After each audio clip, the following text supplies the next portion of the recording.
I watched my father's thumb hover over the send button, his face lit by the cold glow of his phone. And for the first time in my life, I felt genuine terror at the sight of two simple words. Those words weren't an apology. They were a transaction. They were sent at the precise moment our family's forgotten relic, my grandfather, Arthur Vance, had his face splashed across the front page of the Oregonian. The headline screamed about a self-made mogul, a boutique hotel empire built from nothing. The photo showed him, sharp in a tailored navy suit, standing proudly in front of the Hawthorne, his flagship property in the heart of Portland. The article detailed his rise: 6 hotels, a philosophy of radical hospitality, and a personal fortune north of $10 million. My father, Richard, finally had a reason to remember he had a dad. "Emma, tell your mother we need a seat for your grandfather tonight," he announced, his voice suddenly brimming with a fake enthusiasm I hadn't heard in years. It was the sound of a lottery ticket being scratched and coming up a winner. My stomach lurched. "Does he even know you're inviting him?" I asked, the paper crumpling in my grip. "Of course," my father scoffed, waving a dismissive hand. "I just texted him." He acted as if 3 years of radio silence was a minor inconvenience, a brief intermission in an otherwise loving relationship. 3 years. No calls on his birthday. No invitation for his 80th, a milestone we let slip by like any other Tuesday. And now, a single, cold text was supposed to erase it all, simply because the world had finally decided Arthur Vance was worth something. I watched my mother, Clara, scrub the kitchen counters with a manic energy she usually reserved for impressing her book club rivals. She wasn't preparing to welcome family. She was preparing to audition for a benefactor. If you're watching this and have ever felt the sickening weight of a family's unspoken greed, please subscribe and tell me where you're watching from. Because that dinner didn't just change my family. It shattered my entire understanding of love, loyalty, and self-worth.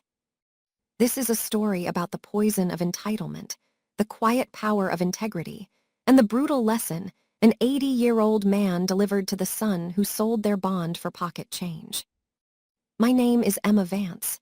I was 26 then, a junior graphic designer struggling to make rent in Portland. We were comfortably middle class, but my father, Richard, was a man perpetually chasing the next big deal that never panned out. My mother, Clara, was the family's chief accountant, always tallying the emotional and financial ledgers, making sure we never ended up on the losing side. But my grandfather, Arthur, he was different. When I was a little girl, his small craftsman house in southeast Portland was my sanctuary. It smelled of rose clippings and old books. He had a workshop out back where he'd refinish old furniture, teaching me that beauty could be unearthed from things others threw away. He'd take me downtown and point out the grand old hotels. "See that doorman, Emma," he'd say. "He's not just opening a door, he's opening a story. He's the first line of a promise." He taught me that value wasn't about what things cost, but about the care you put into them. "People will forget your name, kid," he'd whisper, his blue eyes twinkling. "But they'll never forget how you made them feel." Then I turned 14 and the visit stopped. It wasn't a dramatic fight. It was a slow, calculated erosion. My parents started grumbling about the future cost of an aging parent. "He's a ticking time bomb of medical bills," my mother said one evening, her voice flat. "He never planned for retirement properly. We can't let his lack of foresight sink our ship." The irony was, he never asked for a dime. He paid his own way, always arrived with a small, thoughtful gift. But my parents saw him as a liability, a potential leak in their budget. They decided to cut him loose before he could become a burden. "Dad, why isn't Grandpa coming for Thanksgiving?" I asked one year. My father's answer was clinical. "We're focusing on our future, Emma, your education, a bigger house. We can't afford to be weighed down by his generation's mistakes." He was his father, but I was a coward. I didn't fight it. The invites became less frequent, then stopped altogether. His birthday came and went. Holidays were spent with my mother's family. I'd see the hurt in his eyes on the rare occasions we did run into him, a quiet sadness he never voiced. He'd just say, "That's all right, sweetheart. You've got your own life to live." And I let him fade away, a ghost from a childhood I'd outgrown.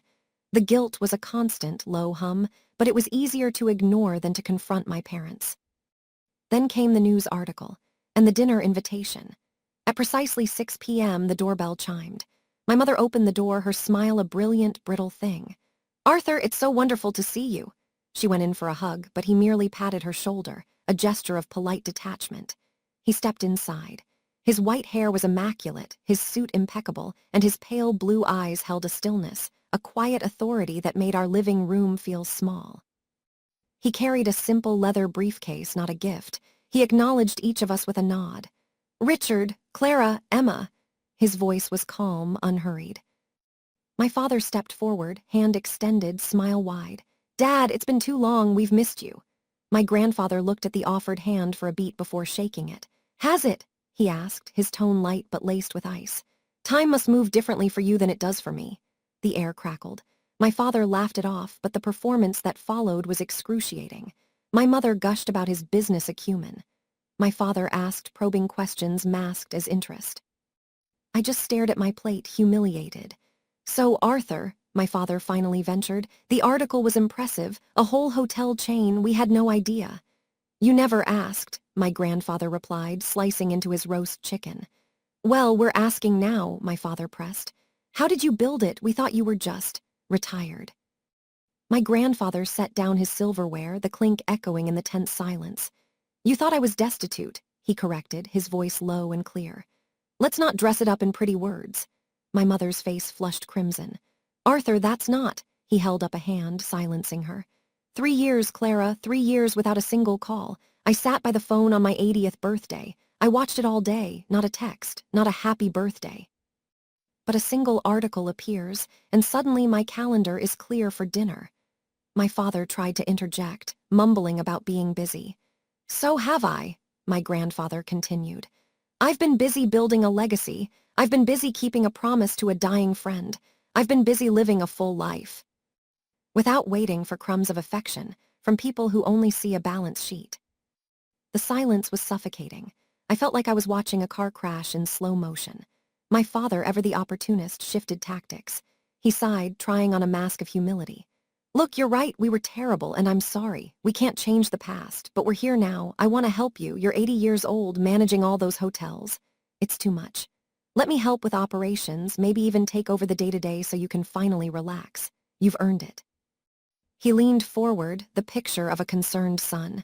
And in that moment, I saw the whole ugly scheme laid bare. He didn't want to help. He wanted to take control.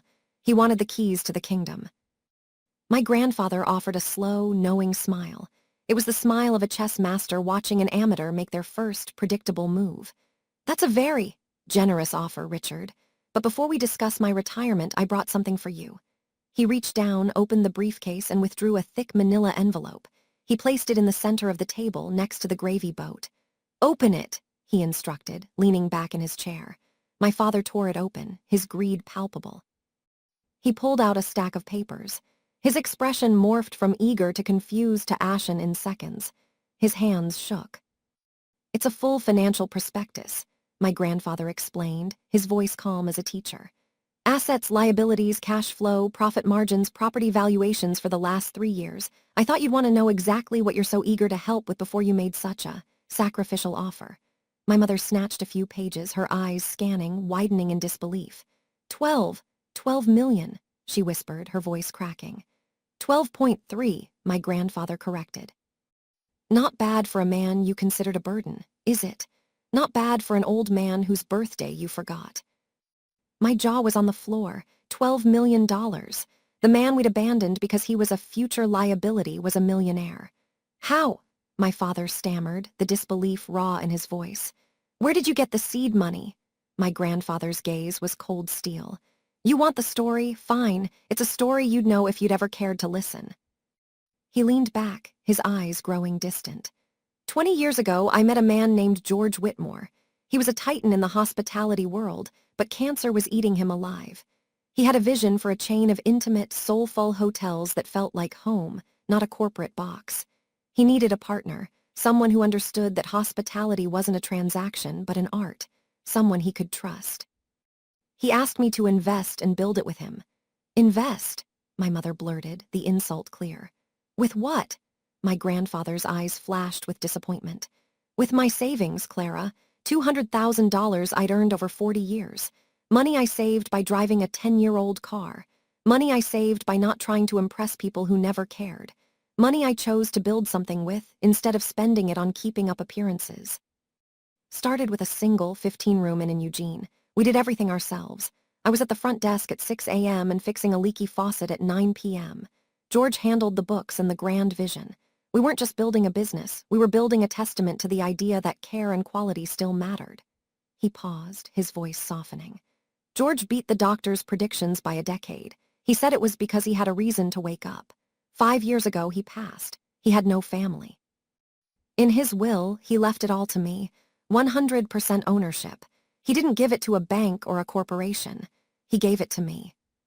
He just gave it to you? My father asked, incredulous. My grandfather locked eyes with him. He trusted me, Richard. He knew I'd protect his vision. He knew I'd treat his employees like family. He knew I understood that what we built was a legacy, not just an asset to be liquidated. And I have. Every single person he hired is still with us. Every hotel still runs on his principles. Why didn't you tell us? My mother asked, her voice laced with the entitled resentment of someone who felt they'd been cheated. My grandfather looked at her, and for the first time, I saw the raw pain beneath the calm exterior. Because I wanted to see who you really were, Clara. I wanted to know if my own son would show up for me, not for my money, for me, and I got my answer. The words hung in the air, heavy and damning. When you stopped calling, I knew. You saw me as a write-off, a liability. So I let you go. I didn't beg. I didn't chase you. I focused on honoring George's faith in me. He turned back to my father. And now you want to help me. You want to manage things so I can relax. We both know that's a lie. You want control. You want to get your hands on something you never earned and never even knew existed until you read about it in the paper. My father was speechless, stripped bare. My grandfather continued, his voice unwavering. And even when I'm gone, you won't get it. I've set up a trust. The hotels are managed by a board of my longest-serving general managers and a financial advisor. The profits go back into the business and the employees. It's not an inheritance, it's a legacy. And you, Richard, are not a part of it. He pointed a finger, not in anger, but in final judgment. I didn't need your help then, and I don't need it now. What I needed 10, 20 years ago was a son who called just to talk, a son who showed up on my birthday, but you couldn't give me that. The dinner ended in a crushing, suffocating silence. My grandfather left, his parting words a quiet epitaph for our family. I won't block your numbers, but don't expect anything more from me. For 2 weeks, my parents launched a full-scale charm offensive. Daily calls, weekly flower deliveries, desperate invitations to brunch, to dinner, to anything. My grandfather was polite but immovable, always a prior commitment. A meeting with managers, a training session, an inspection trip. He's never going to trust us, my mother wailed one evening.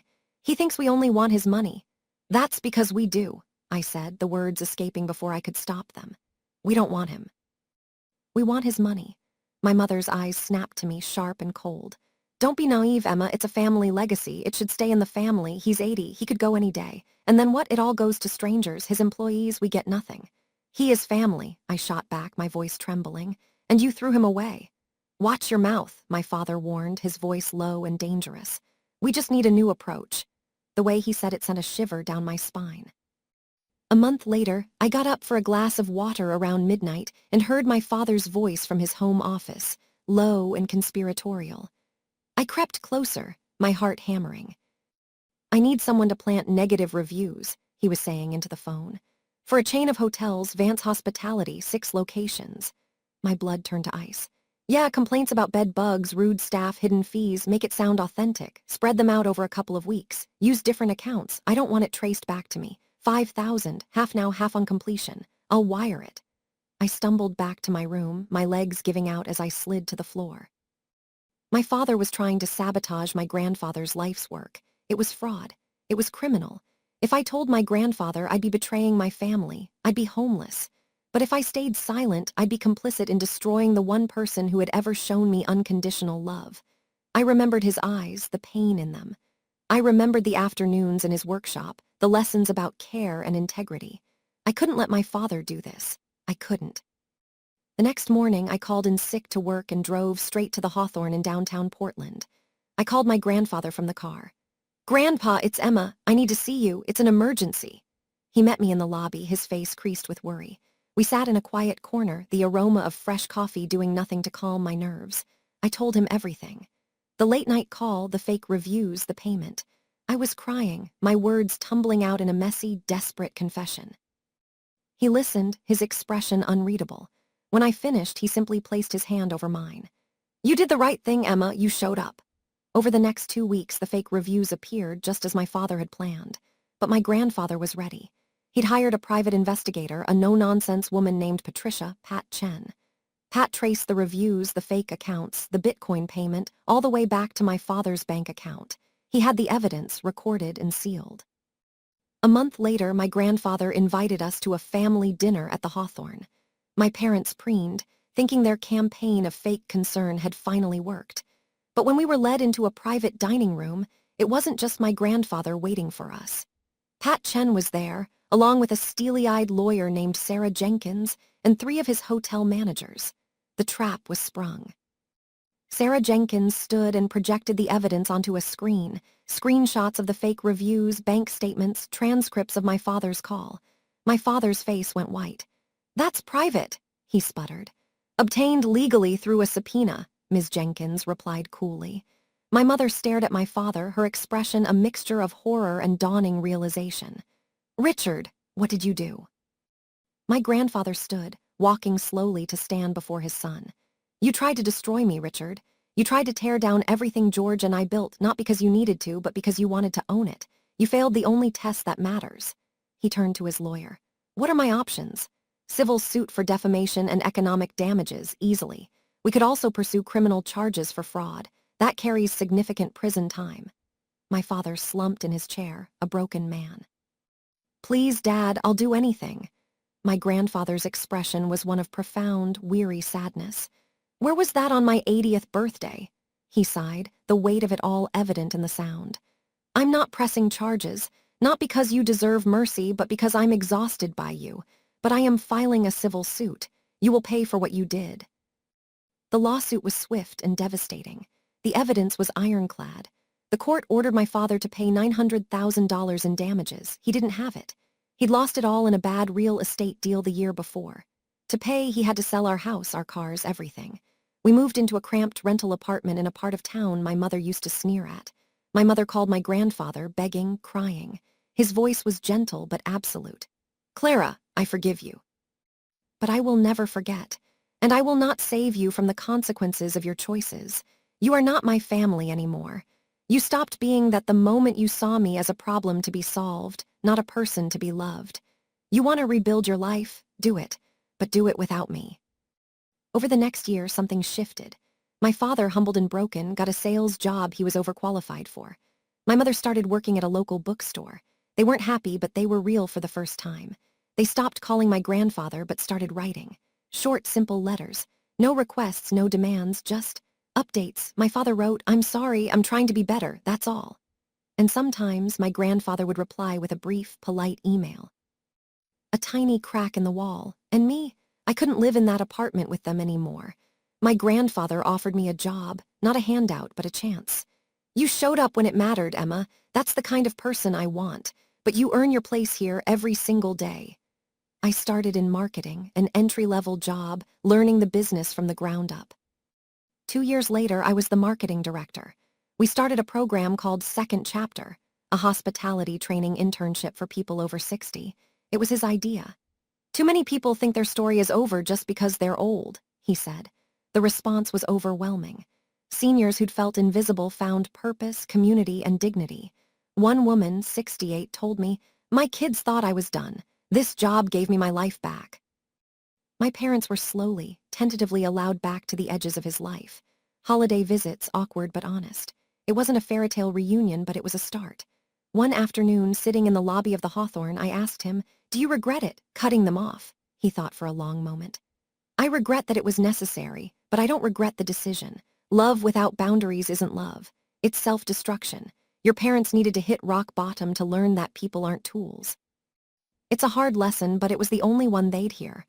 I finally felt free. I had chosen truth, and it set me free. If you're in a situation where family sees you as a resource, not a person, remember this. You are not an ATM. You are not a retirement plan. You have the right to set boundaries. You have the right to walk away. As my grandfather says, you don't owe your family your soul. You owe it to yourself to protect it. If this story resonated with you, please hit that like button and subscribe to Winds of Thought for more real stories about family, forgiveness, and finding your own path. And comment below. If you were me, would you have forgiven them or walked away for good? I'd truly love to hear your thoughts.